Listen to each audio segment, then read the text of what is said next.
Archipelago and Sea. The Sulu Archipelago, located in the southwestern regions of the Philippines, is known for its stunning natural beauty, but it is also known for the complex challenges that have risen. The region consists of many small islands, including Sulu, Tawi-Tawi, and Basilan, and is surrounded by the Sulu Sea. The current state of the Sulu Archipelago and its surrounding seas involves a mixture of socio-economic, security, and political concerns. The Sulu Archipelago has been labeled as a Level 4 safety risk by the United States Bureau of Consular Affairs, and it is strongly recommended that you do not travel or visit the area. The Sulu Archipelago is currently facing high rates of crime, civil unrest, rebel forces, and abductions. Armed groups are currently and consistently plotting abductions, bombings, and other attacks, with no discretion or care for citizen casualties. They attack with little to no warning and specifically target tourist locations like markets, malls, or government facilities. Rebels are abducting people on land and sea for ransom, bombings, and other attacks that target U.S. citizens, foreigners, civilians, and local government institutions, security forces, and authorities. The U.S. government has a limited ability to help or provide services to civilians because U.S. government employees have to obtain a special authorization to travel to the affected areas. The Philippine government declared that they are in a state of national emergency. There are a lot of pickpockets, scammers, internet scams, and credit card scams. People are warned to turn down offers of food, drinks, or rides from strangers. Travelers traveling alone have been abducted after they were slipped a strong sedative. Because of the current climate, the Sulu Archipelago is not a safe place to visit, and it is definitely not a safe place to live. I think that too often people think that wars and organized criminal attacks are a thing of the past, or that they're exaggerated. They're not. If anything, the attacks that are shared are often sugar-coated.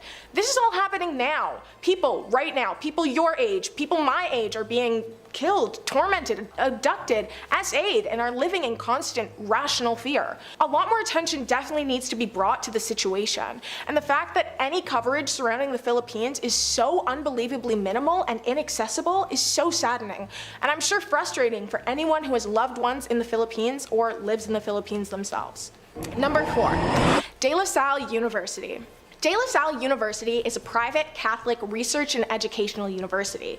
It was established by the Institute of the Brothers of the Christian Schools in 1911 as De La Salle College, which changed to De La Salle University in 1975 when it was granted university status. When it was founded, the De La Salle brothers were nervously reluctant to open the school because Americans insisted that the first school made should only be available to the ruling Filipino elite. However, a school for the upper-class children of ruling elite families who need good moral and spiritual training was opened. By 1921, the school had 425 students. The school offered amazing programs and was widely appreciated for the educational staff and grand accommodations. But during the Second World War, De La Salle was used as a secret shelter for displaced citizens, wounded soldiers, families, and freedom fighters at the beginning of the Japanese occupation. But on January 2nd, 1942, it was occupied by the Imperial Japanese Army and made into military defense quarters. Several bombings and attacks occurred on campus, but classes did continue until they were discontinued and forced to vacate the campus at the demand of Japanese forces. Most people left the campus, but Egbert Xavier Kelly refused to leave, so on February 7th, 1945, he was abducted by Japanese soldiers, harmed severely, and then killed. On February 12th, just after noon, 20 Japanese soldiers forcibly entered the campus and massacred 16 boys who resided in the chapel of the campus and an additional 25 other residents. There were only 22 survivors. It's now said that the ghosts of the students, teachers, and families are searching for safety. They're still trapped in the same place they died. It has since become a dark tourism location, which a lot of people find to be extremely strange. Tourism that focuses on places with dark or tragic histories, like cemeteries, war sites, churches, or sites that people passed at. Since the site is an active school, tourists are not very welcome to visit the location. Many people do try to sneak in, but it's highly discouraged, and any overly curious onlookers may be arrested, charged with trespassing, or have legal action taken out against them. Number 3, Lapal House and Bahay Nupula. These two houses share a similar dark and horrific history. The Lapal House was built in 1920 and was occupied by the head of the Lapal clans, Don Roberto and Donna Victorina. But during the Second World War, Japanese soldiers took over the home and used it as a den to severely harm victims. Much like the Lapal House, Bahay Nupula was used as a base where they inflicted equally inhumane, despicable acts onto women. During the house's Japanese soldier occupation, soldiers would abduct citizens, accuse them of being American spies, and then harm them in every way known to man. The Lapal House is now considered one of the most haunted houses in the Philippines. Caretakers who work at the house have claimed to see headless ghosts dressed in soldiers' uniforms. They've said that they hear doors opening and closing, and some even said that they can still hear the ear-splitting screams and begs from the people who experienced torment in the house. The Lapal House has become a popular tourist attraction, drawing visitors who are intrigued by its rich history and supernatural oddities. Despite its strange reputation, the Lapal House stands as a testament to Baguio's architectural heritage and continues to fascinate both history enthusiasts and ghost hunters. Bahay Nupula is a deep red house that is labeled as haunted because of the horrendous acts that Japanese soldiers forced onto abducted victims during World War II. At the time, it is said that Filipino guerrillas first used the house as a safe haven, where they would strategize and come together in the trying time. But Japanese soldiers took over the home. They left them without food until they perished. They violated local women without mercy, and they harmed people at random. The house is currently abandoned, but people who live near the area have reported hearing screams and wails calling out for help, and have even seen a group of ghostly Japanese soldiers walking around the house's property. The acts that were committed against innocent people are appalling and heartbreaking. Again, these houses are another example of deeply saddening locations that have become dark tourism attractions. Number 2, Ozone Disco. On March 18, 1996, at 11:35 p.m., the Philippines witnessed one of the deadliest nightclub disasters in its history, the Ozone Disco tragedy. The incident occurred at the Ozone Disco, a popular nightclub located in Quezon City, Metro Manila. It was a night that would forever haunt the nation's collective memory, leaving behind a legacy of grief, lessons learned, and calls for stricter safety regulations. That horrific night, the club was packed with hundreds of excited people, celebrating the end of the school year. The nightclub had gained a reputation for its trendy music and vibrant atmosphere, which drew a young and energetic crowd. The tragedy unfolded when an electric malfunction led to a massive fire which spread rapidly throughout the disco. The nightclub's inadequate safety measures exacerbated the situation. There was only one narrow exit. The club was at least 300 people over capacity, and the club itself did not have adequate emergency exits. As the flames engulfed the nightclub, screams for help filled the air. People clamored to locked doors, ending up in piles as the hot blazes tore at their skin. Tragically, 162 lives were lost that night, and countless others suffered injuries. Families were torn apart, and the nation was left in mourning. The Ozone Disco tragedy serves as a grim reminder of the importance of stringent safety standards in public establishments. The aftermath of the Ozone Disco tragedy prompted widespread outrage and calls for accountability. Investigations revealed a shocking lack of adherence to fire safety regulations and building codes.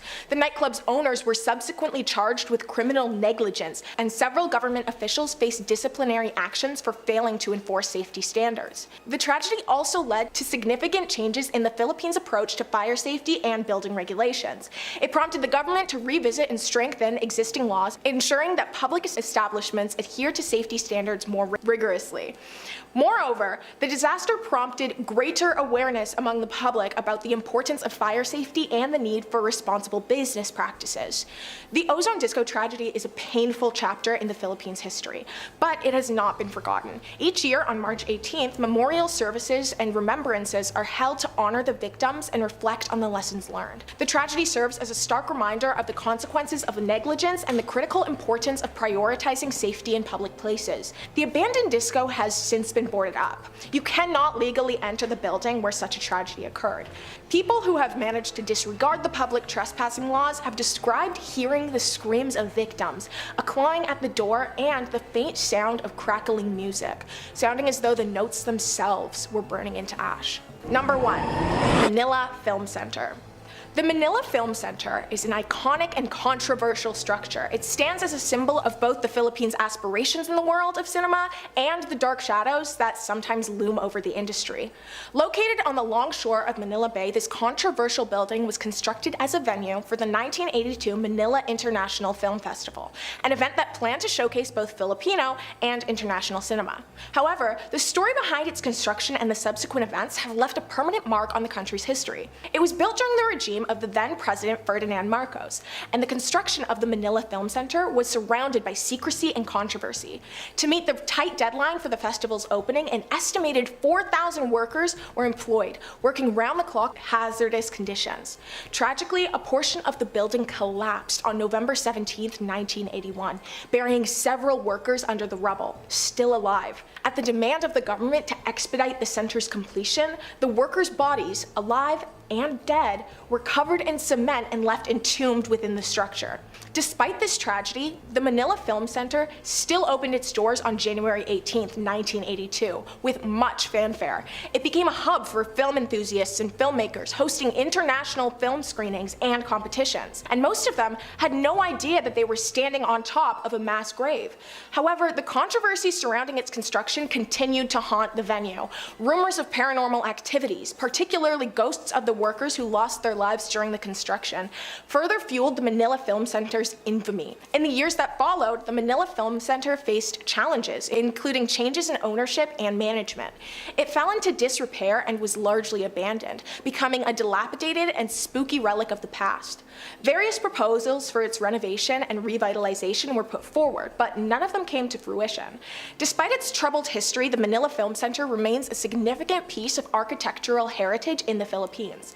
In recent years, there have been renewed efforts to restore and repurpose the building. Some have suggested transforming it into a cultural and arts center, while others see its potential as value for events and expeditions, or others see its potential as a venue for events and exhibitions.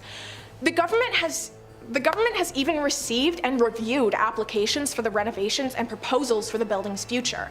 There's no memorial dedication for the workers that lost their lives, and the government does not accept the blame or take responsibility for the tragedy that occurred because of their impatience.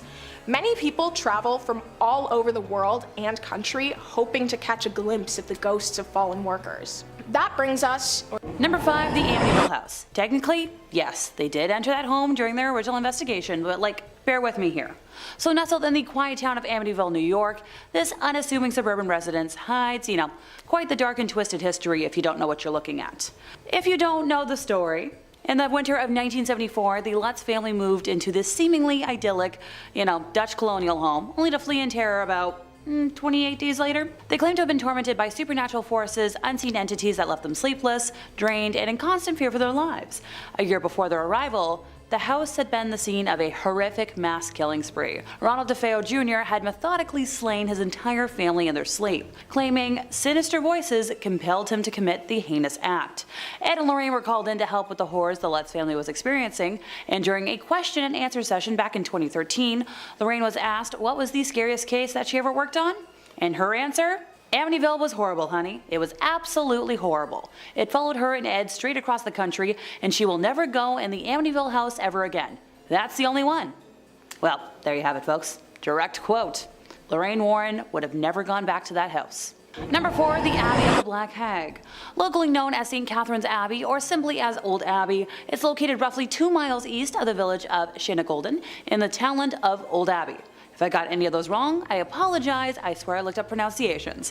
One of the earliest recorded nunneries in Ireland, with its first official record being around 1298, it was built on land donated by John Fitzthomas, and has the typical layout for abbeys of its time, with a dining hall, cells, isolated meditation areas, and other rooms still able to be identified amongst the ruins today.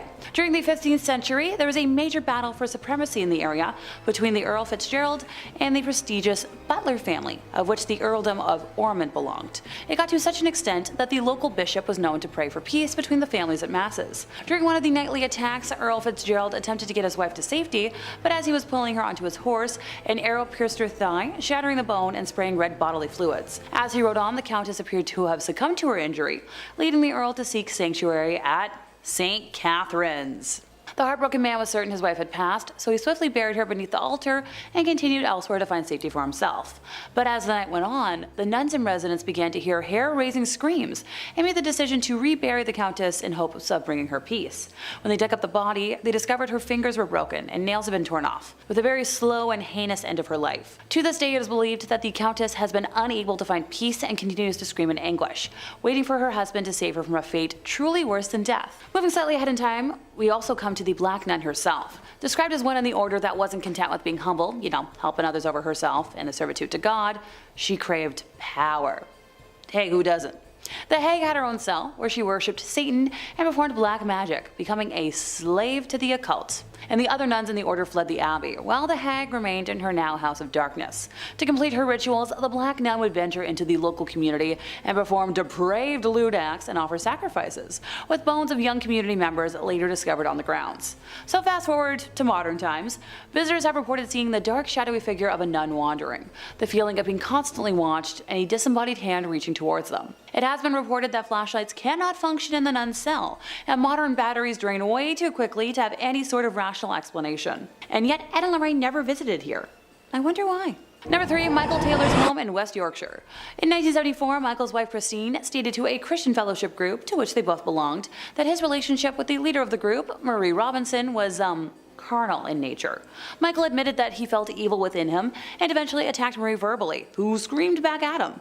During the next meeting, he received an absolution, but his behavior continued to become more erratic. As a result, the local vicar called in other ministers experienced in, deliverance in preparation to cast out the demons residing within the man. The exorcism, which occurred between the 5th and 6th of October of 1974, so, Happy Halloween, at St. Thomas's Church in Gobber, was led by Father Peter Vincent, the Anglican priest of St. Thomas's, and was aided by a Methodist clergyman, the Reverend Raymond Smith. According to Bill Ellis, an authority on folklore and the occult in contemporary culture, the exorcists believed that they, had, in an all-night ceremony, invoked and cast out at least 40 demons, 40, including those of incest, bestiality, blasphemy, and lewdness. In the end, exhausted, they allowed Taylor to go home, although they felt that at least 3 demons were still left kicking around in the old noggin. And what do you know? While at home, Taylor brutally ended his wife, Christine, by attacking her with his bare hands, tearing her eyes and tongue out, and almost tearing her face off. Lovely. He was eventually found by a policeman, completely nude in the street and covered in red fluid. At his trial, he was acquitted on the grounds of insanity and was sent to Broadmoor Hospital for 2 years, then spent another 2 years in a secure ward before being released. And Ed and Lorraine never ever visited his house or tried to help with this case, which is bonkers to me. Number 2, the Bellwi Tennessee. In the early 1800s, John Bell moved his family from North Carolina to the Red River Bottomland in Robertson County, Tennessee, settling in the community that later became the present-day Adams, Tennessee. One day in 1817, John was inspecting his cornfield when he encountered a strange-looking animal sitting in the middle of a corn row. Describing it as having the body of a dog and the head of a rabbit, John fired several times at the being in shock when the animal simply vanished. He thought nothing more of the incident until later that night, when the family began hearing thumping sounds on the outside walls of their log home. The mysterious sounds continued each night, always growing louder and more forceful. In the weeks that followed, the Bell offspring began waking up frightened, complaining that rats were gnawing at their bedposts, their bed covers were pulled from them, and their pillows tossed onto the floor by an invisible entity.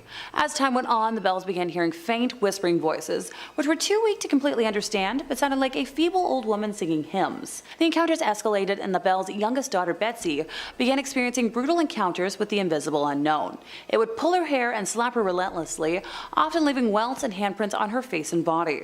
The family had kept kept the disturbances a secret until that point in time, but this led to them sharing their story with their neighbor James Johnston. Now, skeptical at first, and I can't say I blame him, James and his wife decided to spend the night at the home to see what was going on. Things began peacefully, but once they retired for the evening, they were subjected to the same terrifying disturbances that the Bells had been experiencing. After their bed covers were yanked off and James was slapped, he sprang out of bed, exclaiming, "In the name of the Lord, who are you and what do you want?" Yeah, the entity didn't respond, and the rest of the night was, peaceful. The next morning, he explained to the Bells that the culprit was likely an evil spirit. You know, the kind that the Bible talks about. The entity's voice strengthened over time and became loud and unmistakable. It sang hymns, quoted scripture, and carried on intelligent conversation, and once even quoted, word for word, 2 sermons that were preached at the same time on the same day, but 13 miles apart. Word of the supernatural phenomena soon spread outside the settlement, even to Nashville, where then Mayor General Andrew Jackson became interested in the witch in 1819 and decided to visit the home to investigate. As Andrew's entourage, made up of several men, well-groomed horses, and a large wagon, approached the Bell property, the wagon jolted to a sudden stop.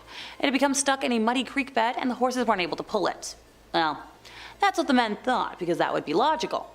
After several minutes of cursing and trying to coax the horses into pulling the wagon, Jackson proclaimed, "By the eternal boys, that must be the Bell Witch." And suddenly a disembodied woman's voice told him that they could proceed, but she'd see them later. They were then able to proceed across the property, up the lane, and to the Bell home. That night, one of the men claimed to be a witch tamer, saying his silver bullets would end any evil spirit they came into contact with, and the entity would fear him. Now, as your friendly narrator, okay, friendly, I can see where this is going. Can you? Yeah. Immediately after that stupid comment, the man screamed and began jerking his body in different directions, complaining that he was being stuck with pins and hurt severely. A strong, swift kick to the man's, lower area from an invisible foot sent him right out the door. To the shock and surprise of nobody, the entity was angry and announced that there was another fraud in the group, but she'd wait until the next night to identify him. Now terrified, Andrew's men were begging to leave the house. But hey, he insisted on staying. He wanted to know who the other fraud was. What happened after isn't super clear, but Andrew and his entourage responded way out of town the next morning, going back to Nashville. He later proclaimed, "I would rather fight the British at New Orleans than fight the Bell Witch." The entity continued to express disdain for John Bell, relentlessly vowing to end him. John had been experiencing episodes of twitching in his face and difficulty swallowing for almost a year, and it grew worse with time.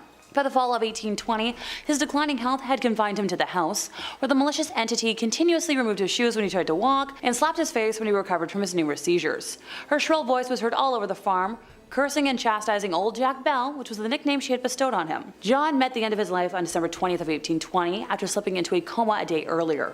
Immediately after his death, his family found a vial of strange black liquid in the cupboard. Now Junior stupidly sprinkled 2 drops on the cat's tongue. The cat jumped into the air, rolled over in midair, and passed before it hit the floor. The entity then exclaimed, "I gave old Jack a big dose of that last night, which fixed him." Now Junior tossed the mysterious vial into the fireplace, where it burst into a bright blue flame and went right up the chimney. So over time, Betsy became interested in Joshua Gardner, a young man who lived nearby, and with the blessings of their parents, they decided to marry. And everybody was happy about the engagement. Okay, almost. The evil, mysterious unknown became furious and repeatedly ordered Betsy not to marry Joshua. The young couple couldn't go to the river, the fields, or the cave without the entity being like, no. The constant pressure was more than Betsy could handle, and on Easter Monday of 1821, she called it off. No more engagement. Shortly after, the entity visited her mom, Lucy, and told her that it was leaving, but it'd be back in several years. And it did that. Most of the 3-week return visit centered on Junior, making predictions of the future. The entity that tormented the family, this unknown is often blamed for unexplainable manifestations that occur near the old farm still to today. The faint sounds of people talking and playing can sometimes be heard in the area, and it's not uncommon to see candlelights dance through the dark fields late at night. Photography is especially difficult. Some pictures taken in the area show mist, orbs of light, and other phenomena, including human-like figures who were not present when the pictures were taken. And yet, Ed and Lorraine never visited there, which is wild to me. Yeah, we can keep going. Number 1, Vlad the Impaler's castle. Vlad the Impaler, a name that sends shivers down the spine, is infamous for his brutal reign of terror in 15th century Romania. His fortress, His lovely fortress, whose name I cannot say, is a place steeped in redness and darkness, perched ominously atop the Carpathian Mountains. But would Ed and Lorraine even dare to enter such a cursed place? Vlad's reign was marked by unspeakable cruelty. He impaled his enemies, leaving them to die in agonizing pain as a gruesome warning to others. The castle that bears his name witnessed horrors that defy description. The walls seemed to absorb the anguish of countless victims. So for the Warrens, who had faced malevolent spirits, demonic possessions, and haunted objects, this castle presents a unique challenge. It's not just about confronting the supernatural, it's about delving into a dark chapter of history where the horrors were all too human. The legends surrounding Vlad suggest that his spirit may still linger within the castle's cold stone walls, and if the tales are true, his presence could be more terrifying than any ghost or demon. But it's not just the historical atrocities that make this castle a daunting prospect. Its remote location, perched high in the mountains, adds an element of isolation and inaccessibility. The harsh terrain and unforgiving weather create an environment that's as inhospitable as the history it holds. For the Warrens, known for their unwavering dedication to investigating the paranormal, this castle might have been a line they won't cross. This castle might have been a line they wouldn't have crossed. The weight of history and the potential malevolence that resides might have been too much even for them. Hey, some places are cursed not only by the supernatural, but by the sheer weight of their own gruesome past. And that brings us to the end of our time, and I guess we'll never know for sure why Ed and Lorraine didn't visit most of these places. Kicking off at number 5, Building 2283, Okinawa. Throughout modern history and following the events of World War II, Japan has seen a large military occupation, the majority of which come from the US. Because of that, these collisions of culture have been met with some pretty spooky outcomes. One of those is Building 2283 at the Kadena Air Base, which is actually a single unit family home in a residential area, which was historically reserved for mid-grade officers and high-ranking civilians. Well, of course, no one lives there anymore, and the Kadena Air Base goes out of their way to make sure the building is eerily maintained. Whatever happened before the US moved in is unclear, but tales of a grisly murder are the main consensus. A number of families occupied the residence, but all of them soon reported the same stories. Water faucets and lights turning on and off by themselves, the sound of children laughing and crying just out of earshot, and the sight of a woman washing her hair constantly in the utility sink. Allegedly, the origin of the haunting comes from a family who occupied the house sometime in the late 70s, a teenage girl who was obsessed with keeping herself clean, and an abusive stepfather that stabbed her to death and then killed himself. Next up at number 4, Gridley Tunnel, Yokosuka. Again, another ghostly tale that comes from the military. The Gridley Tunnel on the Yokosuka Naval Base is a narrow, one-way tunnel that runs directly underneath a hill from Gridley Lane to Nimitz Boulevard, an access route running away from Yokosuka that was repurposed from an ancient fortification that existed before the modern naval base was built in the 1870s. Allegedly, the staggering amount of the exact same sighting is what has given this ghost its legend. As people drive through the one-way tunnel, they glance in the rearview mirror and see a bloody samurai chasing them. Some people have been so startled by the sighting that they've totaled their vehicle into the side of the tunnel, and the ghostly samurai often emerges on rainy nights between midnight and 1 AM. As the legend goes, the apparition is the ghost of a long-dead samurai who was on his way to avenge the death of his feudal lord when he was ambushed by the same assassins and brutally killed. Allegedly, because he failed his mission of vengeance, he cannot leave the tunnel and is left to wander eternally. Coming in at number 3, the Hanging Ruins, Osaka. In the Shinsekai district of Osaka, there lies the remains of a burned out 4-story building that has eerily been dubbed by locals as the Hanging Ruins. As the legend goes, in the early 2000s, the apartment building burned out in a tragic fire, where it remained for years untouched and unrepaired. In 2005, an employee of a local spa located from across the ruins spotted a strange long object dangling from its roof. Well, the employee decided to call the authorities, who investigated and realized that the strange object was in fact a corpse. The next day, there was a mysterious pair of shoes dangling from where the body was found. A few years later, another local was passing by and they spotted what appeared to be a life-size doll hanging from the same rooftop. Eerily enough, it turned out to be yet another corpse, and yet again another mysterious pair of shoes were found dangling the next day. Eventually, curious folks started throwing pairs of shoes from the building in tribute to the mysterious corpses found there. As far as the residents of Osaka are concerned, there have been at least 3 bodies found in the Hanging Ruins, yet who they were or what they were remains a mystery. Swinging in at number 2, the Doroto Ruins, Tokyo. Doroto, also referred to as the Haunted Temple of Hashioji and translates roughly to the End of the Road Temple, is known as one of the most haunted locations in Japan and has been host to some grisly and ghostly tales throughout its history, ever since it was first constructed in 1590.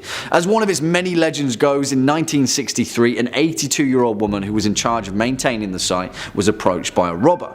The woman tried to fight back against the criminal and was tragically killed as a result. Days later, locals reported the ghostly sounds of a woman sobbing in the forest, a spirit that was tragically bound to the ruins. Exactly 10 years later, in 1973, a female university student was caught up in an affair with her English literature professor, who was married and had 2 small children. When word of the affair got out, things ended tragically, and the professor ultimately killed the young girl, burying her body in a shallow grave at the site of the Doroto Ruins. It didn't end there though. The act of murder drove the professor to madness, and weeks later the corpse of him, his wife and his 2 children were found washed up by some nearby cliffs. To this day, locals have reported hearing a young woman whispering, I'm here, alongside the sound of an old woman sobbing. And finally, at our number 1 spot, Aokigahara Forest, Yamananshi. Of course, it has to be perhaps the most notorious and infamous location in the whole of Japan. Aokigahara Forest, also known as the Sea of Trees, is a beautiful location that historically has harboured a very dark and eerie past. Since the 1800s, the forest, which sits in the shadow of Mount Fuji, has had a reputation with being a gateway for the Yurei, the ghosts of the dead in Japanese mythology, and has been revered as a location and site for communicating with spirits. It was also connected to the ancient practice of ubusute, a mythical Japanese practice where an elderly person was taken to a forest to die. It wasn't until 1961 that the forest began its grisly reputation with suicide, when a famous Japanese writer, Seiko Matsumoto, penned the novel Nami no To, Tower of Waves, where the lead characters tragically committed suicide in the confines of the forest.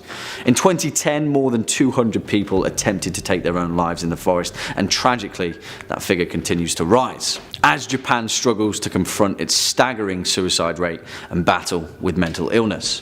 Aokigahara Forest continues to be a human reminder of these lives lost and the tormented spirits that still linger there.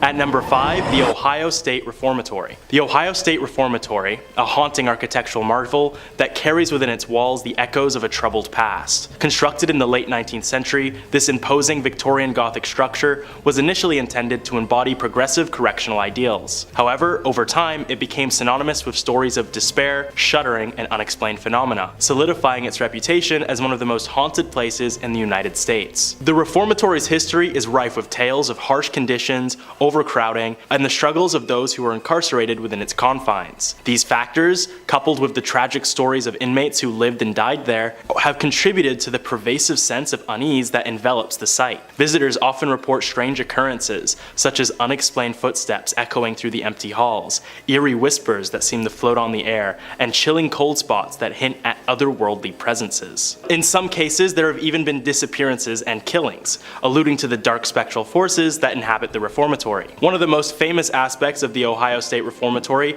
is its appearance in the movie The Shawshank Redemption. While the film highlighted the Reformatory's grim atmosphere, its true history is far richer and more complex. The architecture itself tells a tale of a bygone era, with its intricate detailing and imposing structure standing as a stark contrast to the stories of suffering that unfolded within its walls. Guided tours and events at the Reformatory allow visitors to explore its various sections, from the imposing cell blocks to the eerie solitary confinement area, known as the Hole, creating an immersive experience that evokes a sense of timelessness. The stark contrast between the ornate exterior and the haunting interior serves as a poignant reminder of the complex and often troubling history that defines the Reformatory. While some may dismiss claims of paranormal activity as mere superstition, the stories and experiences recounted by those who have visited the Ohio State Reformatory are difficult to ignore. The combination of a somber history, decaying architecture, and the mysterious mysterious ambience that permeates the air makes for an unforgettable experience that lingers long after the visit is over. Number 4. Molly Stark Sanatorium. The former Molly Stark Hospital, located in Molly Stark Park in Ohio, is a haunting relic of a bygone era. Once a treatment center for tuberculosis patients, the decaying building exudes a ghoulish aura, with vines snaking over ancient brick, shattered windows, and faded stone. Closed for over 2 decades, the hospital's dilapidated state has attracted ghost hunters and paranormal enthusiasts, leading to the erection of a barbed wire fence to deter trespassers. Owned by the Stark County Park District, the property offers public tours to its exterior, revealing intricate architectural details and a fascinating history. The hospital, originally constructed in 1929 at a cost of around $1 million, treated tuberculosis patients until the 1970s, and later served as a mental health facility and a rehabilitation center for those suffering with addiction. The tour provides insights into the hospital's architectural flourishes, including a portico and stone-carved religious symbols, reflective of the faith that played a role in caring for those afflicted by tuberculosis. The hospital's conditions quickly began to decline in the mid-1970s, after reports of ghost sightings within the hospital. Patients and staff alike bore witness to the likes of victims of tuberculosis, despite the fact that treatment for the illness was invented 20 years prior. These now-deceased patients were known to disrupt medical examinations, cause mass hysteria among patients and staff, and even cause many disappearances within the hospital. The amount of distress these apparitions caused eventually led to the hospital's closure in 1995. Nowadays, the site's haunted reputation draws curiosity seekers, but the tour focused mostly on the building's history rather than the many ghosts that still scuffle about the old hospital. Next, at number 3, is the Englewood Post Office. H.H. Holmes, no relation to Sherlock, was a deceptive figure who gained infamy in the late 19th century as one of America's first documented serial killers. Operating during the time of the 1893 World's Columbian Exposition in Chicago, Holmes constructed a nightmarish building with a name I'm not even allowed to say on YouTube. But for the sake of brevity, I'll call it Death Castle. Officially named the Holmes Castle or the World's Fair Hotel, Death Castle was a 3-story building located on the corner of 63rd and Wallace Street in the Englewood neighborhood of Chicago. From the outside, it looked the same as any other ordinary commercial building, complete with shops and apartments. However, its true purpose was far more sinister. Inside the castle, Holmes had constructed a labyrinth of secret passages, hidden staircases, and windowless rooms designed for his nefarious deeds. He used his magnetic charm to lure and manipulate unsuspecting victims, often young women and visitors to the World's Fair, into his deadly lair. The castle featured soundproof rooms, gas chambers,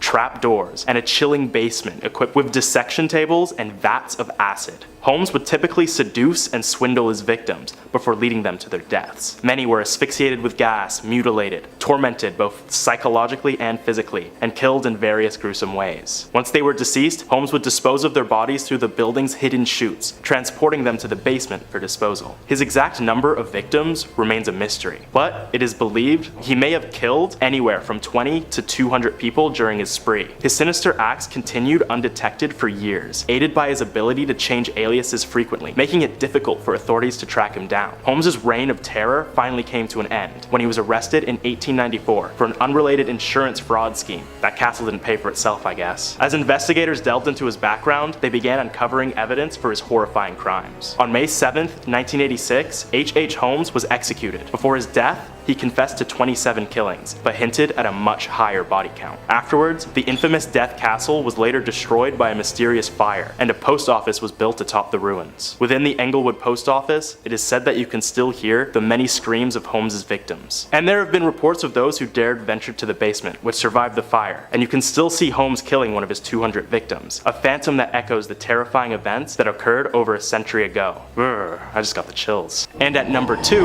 Moonville Tunnel. Deep within the remote woods of southeastern Ohio lies a sinister enigma shrouded in darkness, the Moonville Tunnel. This desolate and haunted passage, long abandoned by the living, stands as a portal to a realm where reality intertwines with the supernatural, and where the unwary may find themselves vanishing into the void if they dare to tread too close. The Moonville Tunnel, a vestige of an era past, was once a vital conduit for a long-forgotten railway. Yet, as time eroded the tracks and decay seeped into its very stones, a chilling transformation occurred. Stories of ghastly apparitions and eerie encounters have swirled around the tunnel, like the mist that clings to its mouth. Tales whispered among locals with a mixture of dread and fascination. Daredevil adventurers who have ventured into the tunnel speak of an oppressive, tangible malevolence that envelops the air, an unrelenting presence that seems to watch, to wait, and to hunger for the unsuspecting. Perhaps the most sinister tale is that of the Moonville Tunnel's insatiable appetite for souls. It is said that if you step foot into the tunnel around 3 a.m., when the boundaries between worlds are at their thinnest, you may never step back out. Foolhardy wanderers who venture into its depths during the witching hour risk becoming mere specters themselves, forever trapped in a twilight realm of torment and despair. The tunnel's history is steeped in tragedy, adding to its ominous aura. Legends tell of a brakeman who met a grisly end beneath the wheels of an oncoming train, his anguished spirit now condemned to roam the dark expanse. Others speak of mournful phantom cries that pierce the silence, echoing the heart-wrenching despair of a long-lost soul. Visitors who dare to challenge the Moonville Tunnel's eerie reputation tread a perilous path, as the moonlight filters through the dense canopy,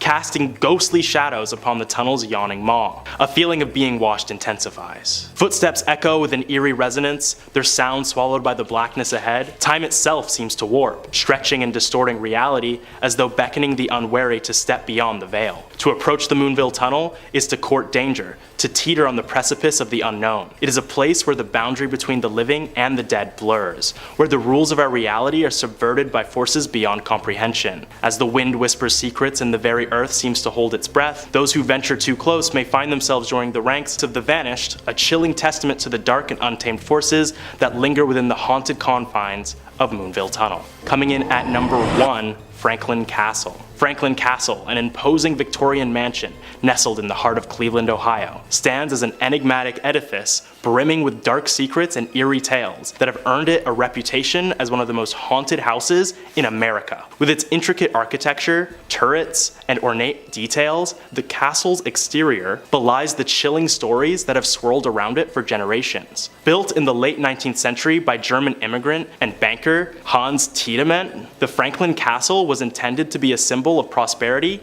and opulence. However, as time passed, the mansion's grandeur began to fade, replaced by rumors of tragedy, scandal, and paranormal activity that would come to define its legacy. The Tiedemann family was plagued by a series of untimely deaths, including the passing of several youngsters and Tiedemann's wife. The pervasive aura of grief seemed to seep into the very walls of the castle, fostering an atmosphere of melancholy and despair. It is said that the spirits of the deceased still linger within its chambers, their presence felt by those who dare to venture inside. Over the years, reports of ghostly apparitions, disembodied voices, and unexplained phenomena have only added to the castle's haunted mystique. Visitors and paranormal enthusiasts alike have recounted chilling experiences, from encountering spectral figures that vanish into thin air, to hearing whispers that seem to drift from empty rooms.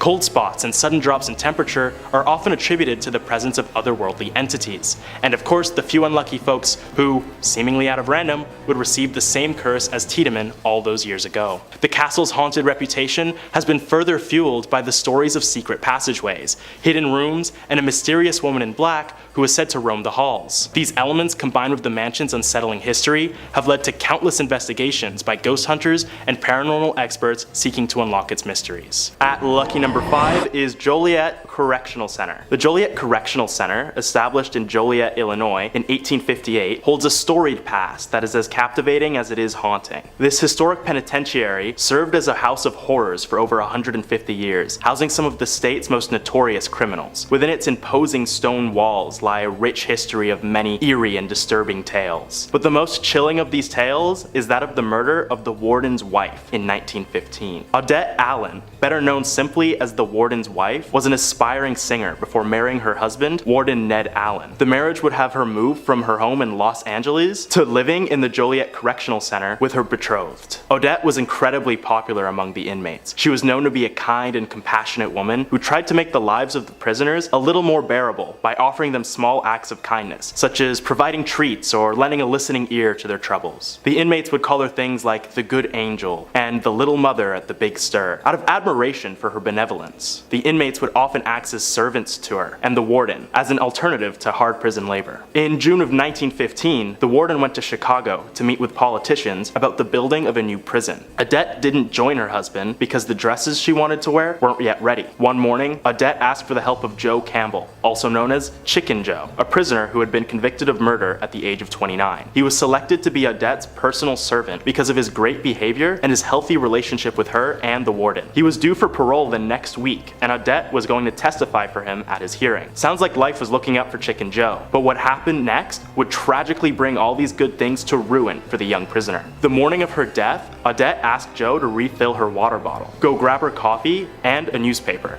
and to walk her dog. To this, Joe obliged. But then, an hour later, he would return to the house with smoke coming from Odette's bedroom window. Firefighters were quick to the scene, but were not fast enough, as once they extinguished the flames, Odette's charred body was already laying still on the bed. Upon investigation, they discovered that Odette was SA'd and killed before the bed was set on fire, and suspicions immediately turned to Chicken Joe. Joe was the subject of much scrutiny from police, Illinois citizens, and even fellow prisoners. Even after adamantly pleading innocence, Joe was sentenced to death by the court, but his sentence was changed to life in prison at the last second by a sympathetic governor who believed his story. After the tragedy, strange things started happening in the prison. Many inmates and guards would report seeing or hearing Odette still wandering the halls. There have also been some cases of hearing her singing in the nearby prison cemetery. One night in the 1930s, about 5,000 people went to the cemetery armed in an attempt to vanquish the apparition, but no one could find her anywhere. Amidst the chaos, a dozen people went missing, supposed victims of the ghost. Which to me is crazy. Like, at what point are you so scared of a ghost you need 5,000 people just to get rid of it? And they still didn't even find her. Just give up at that point, guys, come on. Anyway, it is said that Odette remains in the prison in order to protect her boys, the prisoners who were inspired by her kindness and honored her after death through their good behavior. Any visitor that would try to disturb her peace would incur the poltergeist's wrath and suddenly disappear. If you were to visit the prison today, which closed in 2002 and was turned into a historical site, there's still a good chance you might come across Odette's ghost, still wandering and singing. Next up at number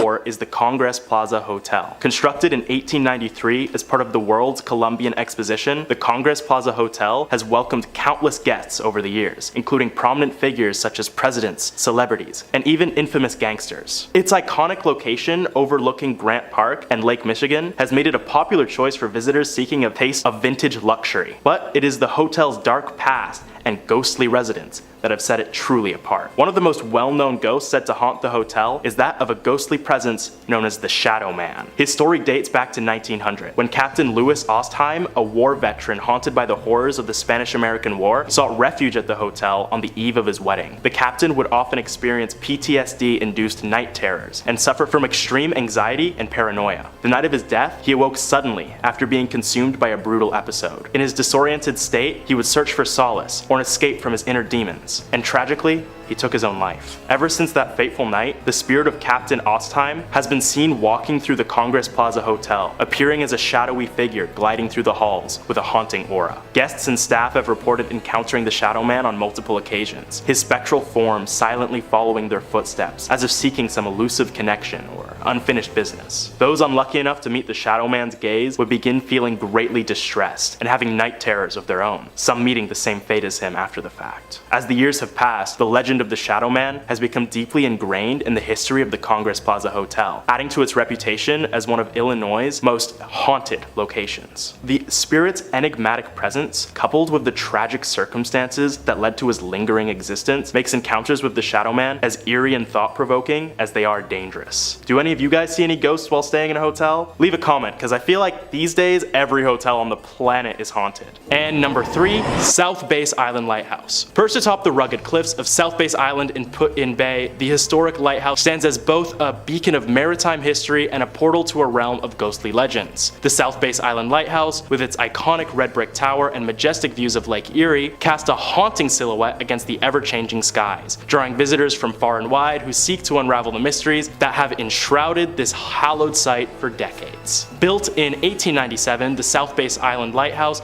served as a vital navigational aid for ships traversing the treacherous waters of Lake Erie. Its light guided sailors through storms and fog, ensuring safe passage to the shores. However, as time marched on and technology advanced, the lighthouse's significance diminished, eventually leading to its decommissioning in the mid-20th century. But as darkness descends upon the island, the lighthouse takes on an air of malevolence. The wind howls like the mournful wails of lost souls, while the crashing waves below create a symphony of despair. Those brave enough to step inside confront an unsettling stillness, punctuated only by the occasional creak of floorboards under an invisible, unrelenting force. Phantom shadows dance along the walls. There are ethereal forms casting an ominous dance that defies explanation. Visitors recount harrowing tales of icy fingers brushing against their skin, of ghostly whispers that worm their way into their minds, and of an overpowering sense of dread that lingers long after they've fled the premises. The lighthouse had to be shut down after several reports of it turning off at random times, or guiding sailors towards dangerous areas, despite being completely unmanned. One can only assume that this mischief was the work of the spirits that haunt the lighthouse. This forsaken lighthouse has earned its place among the most terrifying locales in Ohio, a reputation upheld by relentless tales of ghostly apparitions, unexplainable phenomena, and an atmosphere so saturated with maleficent energy that it leaves visitors trembling in its wake. Whether driven by morbid curiosity or a thirst for the macabre, those who dare to cross the threshold into the South Base Island Lighthouse do so at their own peril. For here, in the heart of the lighthouse's labyrinthine corridors, the boundary between the living and the spectral blurs, and the chilling embrace of the unknown reaches out to ensnare those who dare to seek it. Next up, at number 2, is a short one. Resurrection Cemetery. Located in Justice, Illinois, the Resurrection Cemetery holds what it is known to be Illinois' most famous ghost, known only as Resurrection Mary. The story goes that Mary was a vibrant and lively dancer who attended the dance hall in the 1930s. One fateful night, she left the hall after an argument with her partner and decided to walk home alone along Archer Avenue. Tragically, Mary was struck and killed by a hit-and-run driver while walking along the desolate road. Since then, motorists driving along the street will often see Mary's ghost walking along the road wearing a white gown and dancing shoes. In some cases, Mary will appear as a hitchhiker, but by the time the car reaches Resurrection Cemetery, she would suddenly vanish, occasionally taking the driver with her. Remember guys, don't pick up mysterious, ghostly women off the side of the road. It's called stranger danger, and we should all know it by now. Moving on to number 1 is Menno State Mental Hospital. Established in Menno, Illinois in 1930, the Menno State Mental Hospital initially served as a psychiatric facility for mentally ill and developmentally disabled patients, offering them treatment and care. However, over the years, the hospital's conditions deteriorated, leading to allegations of beatings, neglect, and the mistreatment of its vulnerable inhabitants. These inhumane conditions only worsened as time passed, with tales of neglect, experimentation, and even deaths due to inadequate medical attention began to spread, shrouding the institution and its reputation in darkness and sorrow. The hospital was at its worst when 384 patients and staff came down with typhoid fever in 1939 in an incident referred to as the Menno Madness. The director of the hospital mistook the affliction to be nothing more than a case of diarrhea, but when patients and staff began dying, panic set in. Patients banging on windows, orderlies going missing, doctors deliberately injuring their patients. Everything that could go wrong went wrong. Those who died during the Menno Madness would later haunt the abandoned asylum after its closure in 1985. Those who visited the old hospital would report seeing patients and doctors alike scurrying about the abandoned halls, but it was those who ventured into the tunnels beneath the hospital that were in real danger. Paranormal investigators have gone down into the tunnels in hopes of finding the rumored ghosts, but are met with a much more sinister presence. It is said that the malevolent doctors who would mistreat their patients wander the complex of tunnels, hoping to release their rage upon anyone stupid enough to enter their domain. What was once a place that healed was now a place that harmed, enthralling thrill seekers to see the mad doctors for themselves, only to pay an unfortunate price. After the repeated disappearances of ghost hunters, urban explorers, vandals, and the like, the building was demolished by Wrecking Ball in 2015 to discourage anyone from entering the haunted grounds. Illinois is a beautiful place, but it can be a scary one too. Coming in at 5, West Virginia Penitentiary. Opened all the way back in 1875, the West Virginia Penitentiary in Moundsville is said to be one of the most haunted prisons in the states. The first building constructed on the site was the North Wagon Gate, which was made with hand-cut sandstone. The state used prison labor during the process, and work continued on this first phase up until 1876. Following completion, the prison consisted of the North Wagon Gate, north and south cell blocks, a kitchen, dining area, hospital, and chapel, as well as a 4-story tower connecting the 2 administration buildings. The prison also included space for female inmates and personal living quarters for the warden and his family. Once the prison opened, it housed 251 male inmates, including some who helped construct the prison where they were incarcerated. The condition of the prison worsened throughout the years, and the facility was eventually ranked as one of the top 10 most violent correctional facilities. On Wednesday, November 7, 1979, 15 prisoners escaped from the prison, one one of them being Ronald Turney Williams, who was serving time for murdering Sergeant David Lilly of the Beckley Police Department. He managed to steal a guard's weapon and reach the streets where he encountered 23-year-old off-duty state trooper Philip S. Kesner, who was driving past with his wife. Kesner attempted to take action against Williams, but he was shot in the process. The prison was home to riots, fires, and nearly 100 executions during its time in operation. To this day, visitors have reported sightings of phantom inmates and a shadow man wandering the premises, as well as unexplained voices and cold spots. You can take tours around this haunted penitentiary and even view the electric chair dubbed Old Sparky. For you brave souls out there, you can also do an overnight session if you dare. Coming in at 4, North Bend Rail Trail Tunnel number 19. North Bend Rail Trail is located in Ritchie County in West Virginia and is a favorite for hikers, cyclists, and horseback riders traversing the 72-mile-long trail. However, proceed with caution if you wind up in the area, particularly around tunnel number 19, also known as the Silver Run Tunnel. History goes that on one foggy evening in 1910, an engineer spied a young woman in a flowing white dress standing on the tracks. He brought the train to a stop, but when he searched for the woman, she had vanished. He wasn't the only one to spot her either, many of his predecessors had as well. No one quite knows the origin of the woman in white, although some bones were found under a house near the tunnel. Some people say you can still spot her. Now, those who explore the tunnel are advised to bring a flashlight even during the day, with the tunnel being over 1,376 feet long, which is beyond sunlight's reach. You have been warned. In at number 3 we have Kimo Theater. Built in 1927, this grand palace of a theater certainly is a masterpiece of Pablo Deco fused with Art Deco. The creation of this beautiful southwestern style theater was financed by a hardworking wealthy entrepreneur, Oreste Bacecci, who wanted to fulfill a lifelong dream of building a grand theater which would rival other larger-than-life movie palaces that were springing up around the United States. A large fire in 1963 destroyed Kimo Theater's iconic stage and much of the building, prompting the Bacecci family to demolish it. In 1977, the same year, the theater was listed on the National Register of Historic Places. The citizens of Albuquerque voted to purchase Kimo Theater at a steep discount. In return, the city of Albuquerque offered to fund the restoration of the landmark attraction. With the change of hands, local restoration experts were hired to restore Kimo Theater to its former glory. The hauntings of Kimo Theater can be traced back to a freak accident that happened in the late afternoon on August 2nd, 1951. Back then, hundreds of moviegoers were in Kimo Theater to catch the latest films. Without warning, a water heater located in the theater's lobby exploded, sending scalding hot steam and plaster into the air. A total of 8 people were injured in the accident, including one person losing their life, Bobby Darnell. Since then, the theater is said to be haunted by the ghost of Bobby. Performers and staff of Kimo Theater have all reported strange and unexplainable activities happening in the theater. In particular, donuts placed backstage for performers would often go missing. To appease the spirit of Bobby, an altar was erected beneath the stairs to the dressing rooms. Toys, sweets, and donuts would be placed before every major performance to ensure the success of each show. Those who didn't would face a disastrous performance. Kimo Theater's technical manager Dennis Potter recounted an incident in December 1986 when the donuts were removed by Andrew Shear, director of A Christmas Carol, just minutes before the first show. It did not take long before the disaster occurred. Electrical cables fell, lights exploded, doors on the set opened without warning, and performers had forgotten their lines.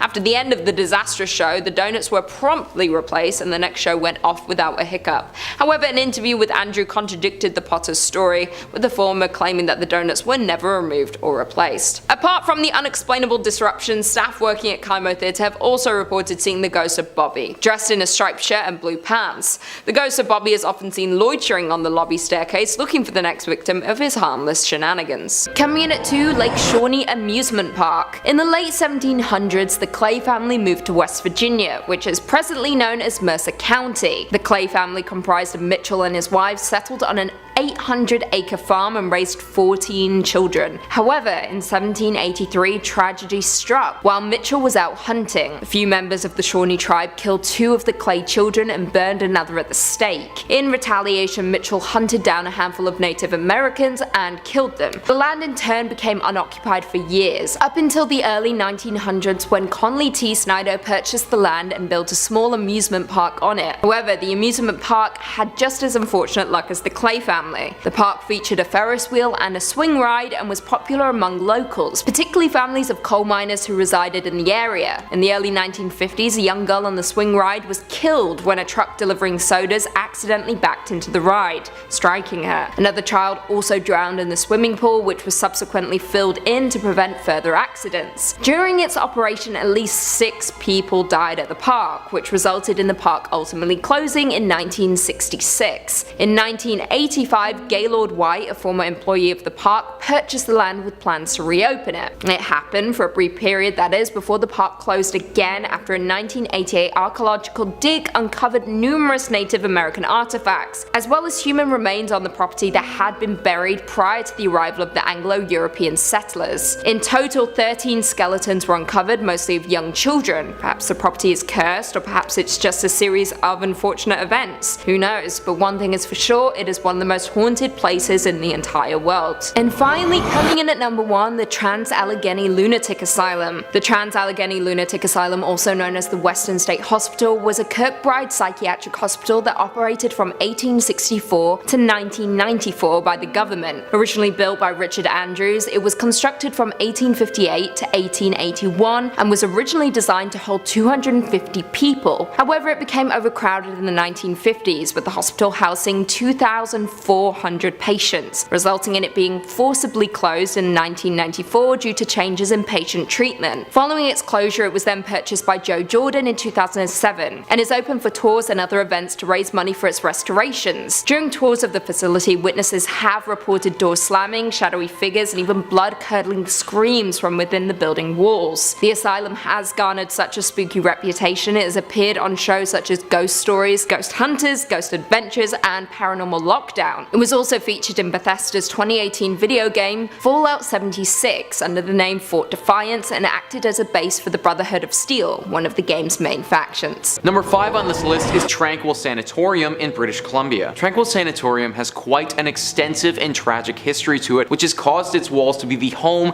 to many undead spirits. A sanatorium, if you weren't familiar, is an establishment which has the sole purpose of housing those with long-term illnesses and is often associated with tuberculosis. The one that we're talking about right now is no different. It was built in 1907 as a facility to treat people with tuberculosis. However, it didn't stay like this for very long. The purpose of the facility eventually changed to become an insane asylum. It acted as this mental institute for a while until finally becoming abandoned in the late 1980s. Due to its deep history with death, disease, mental illness, it's no wonder that the Tranquil Sanatorium is now deeply haunted. The layout of this facility screams something out of a Stephen King book. It has several buildings that are connected by poorly lit underground tunnels. The building itself looks all too eerie from the outside as well, with dirty cream colored walls that have seen far better days as rot and mold slowly devour them. Visitors of this place report feeling extremely uneasy. A common note for most people that visit is the presence of orbs, strange balls of light that flutter throughout the building and then disappear. Some people have reported seeing a ghostly apparition on the 6th floor. This ghost takes the form of a woman not older than 30. She appears to be crying and screaming. The tunnels are said to be particularly haunted. People have reported screams coming from nowhere, flashes of movement, menacing and animalistic groans that make you feel as if somebody is right behind you. Children can also be heard playing every now and again in some of the more open areas of the building. Clearly, this place's dark history has impacted it greatly, and just because physical humans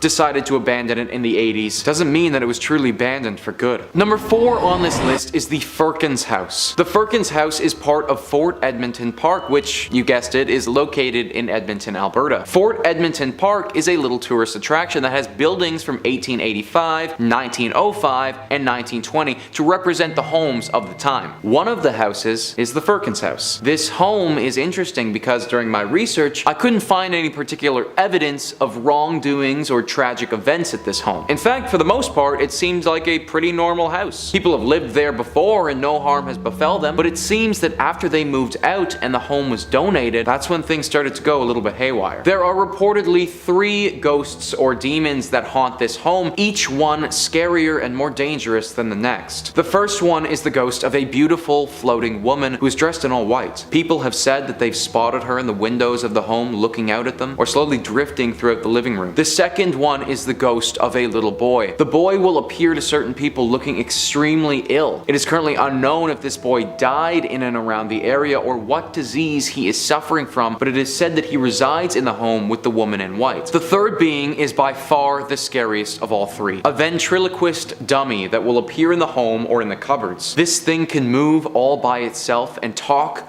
by itself. It is very similar to the popular horror franchise Chucky, and it's said by some to be seeking to harm the living. I'm not sure if the ghost of the ventriloquist has taken over this dummy or if the dummy has taken on its own persona, but I definitely do not want to go anywhere where the primary residence is a demon puppet. Number 3 on this list is the Five Fishermen Restaurant. This is a restaurant in Halifax, Nova Scotia, known for its exceptional oysters and also its ghostly inhabitants. The ground that this restaurant sits on wasn't always utilized for serving up fish and chips though. In fact, it has a very long history. In the early 1800s is when the building went up, and for a long time it acted as the town's only school. Nothing ghoulish or demonic about that. However, at around the turn of the century, the school moved and the building took on a new purpose. It became the mortuary for Halifax and made its dealings with the dead. Now, not every mortuary is going to become haunted, but this one had quite a lot to deal with over the years. In 1912, the unsinkable ship, the Titanic, sunk. It sunk roughly 640 kilometers off of the eastern shores of Canada, and therefore the closest places to assist with the rescue was these eastern provinces. Halifax acted as the leader in these rescue processes, and because of that, the mortuary had an onslaught of bodies of people whom had died on the ship. 5 years after that tragedy, Halifax incurred one of their own with the massive Halifax explosion. This was where a munitions ship exploded and it killed roughly 2,000 people just like that. This mortuary served as the primary designation for both of these incidents, and due to the unnatural deaths here, it makes sense that some spirits have clung on. Guests and employees alike have reported seeing ghosts all over this mortuary that turned restaurant. One of the dishwashers reported running out of the restaurant when he looked up from what he was doing and was staring directly at a ghost-like specter. The restaurant has attempted to have serious renovations done. However, I don't think that any amount of structural change will get these spirits to rest for good. Number 2 on this list is the Frank Slide. Now, even though the Frank Slide sounds like it could be a fun, popular dance move that takes over TikTok for a few weeks, it is far more morbid than that. On April 29th in 1903, in the mining town of Frank, which at that time was part of the Northwest Territories, but it is now a section of Alberta, there was a horrible tragedy. 110 million tons of limestone and rock came tumbling down in one of Canada's biggest landslides ever. This fell onto part of the town of Frank. Frank was located right next to Turtle Mountain, which after extensive mining had grown unstable. On April 29th, it all came crashing down and claimed the lives of 70 to 90 people. It is still to this day Canada's most deadly landslide to ever occur in history, and was a horrible tragedy that can only remind us how fleeting life can be. I think the craziest part about this landslide as well is that it wasn't just miners who were killed. Their wives, their families, all of them died at the hands of the Frank Slide. The remains of these bodies were never recovered either, as the damage from the slide was far too devastating. Where all of this happened is now a section of a town called Crow's Nest Pass, and over a century later, the ghosts of the dead still haunt the area. This place is somewhere where visitors have reported feeling very unsafe. They say that the overall feelings of uneasiness are almost too much to bear and that they have to leave. Cries, howls, screams, this can all be heard late at night as you're trying to sleep. Lanterns will be seen in the night walking around at the hands of unknown apparitions. It is basically a full ghost town of people who never deserved to die in the first place, all wanting to get a second just to feel their lives again as they were so unfairly ripped away from them. Definitely one of Canada's most horrific tragedies, and now home to one of its most haunted locations. Number 1 on this list is the Banff Springs Hotel. This hotel is located in Banff, Alberta, and is truly one of the creepiest places that I've ever read about. Now, first off, I want to note the hotel itself looks gorgeous on the outside. The beautiful nature it is surrounded by is stunning, and the hotel gives me some serious Harry Potter Hogwarts vibes. However, when I say that this place is surrounded by nature, I really mean it. It is totally out on its own, with no other buildings in sight at all. The secluded site has been around for 132 years and has housed its fair fair share of visitors. Some of these visitors have had some incredible stays. I mean, when you look it up online, the hotel has a 4.7 Google rating, so I mean, it's pretty freaking good. Some of the guests, though, they never checked out. In the 1920s, a couple was set to have their wedding at this hotel. On the day of the ceremony, though, the bride, while she was walking down one of the hotel's beautiful marble staircases, tripped and fell, smacking her head on her descent and dying on the spot. This bride's spirit is one of the most notable sightings people have had when they're staying at this hotel. It's said that they often see a phantom in a wedding dress ascending and descending the stairs very quickly. She's also been seen in the ballroom dancing alone, potentially dreaming of the dance that she wanted so desperately to have with the husband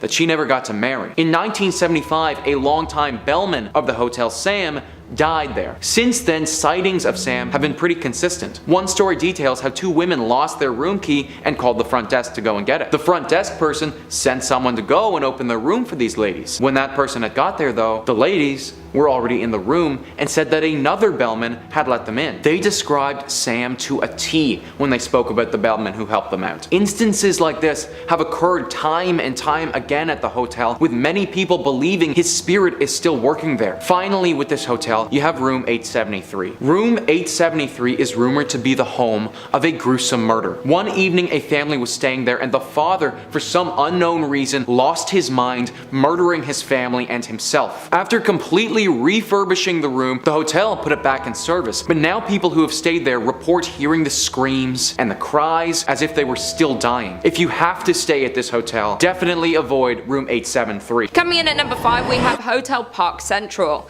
Located on Central Avenue in Albuquerque, you'll find Hotel Park Central. The original building was constructed in 1924 and served as a hospital. It was then purchased in the 1980s and transformed into a mental health hospital. However, in 2010, a major renovation occurred with a $21 million investment, and it became the luxury hotel that we know today. The hauntings in this building date back to the time it served as a hospital. Patients would report seeing apparitions, hearing voices, seeing objects move, and feeling the presence of other beings when nobody was there. As well, when it was a mental hospital, it was known by patients and workers that on the top floor on the right wing, there is a ghost of a woman that likes to watch people in the hallways. Patients also reported having their bedsheets pulled off them in the middle of the night.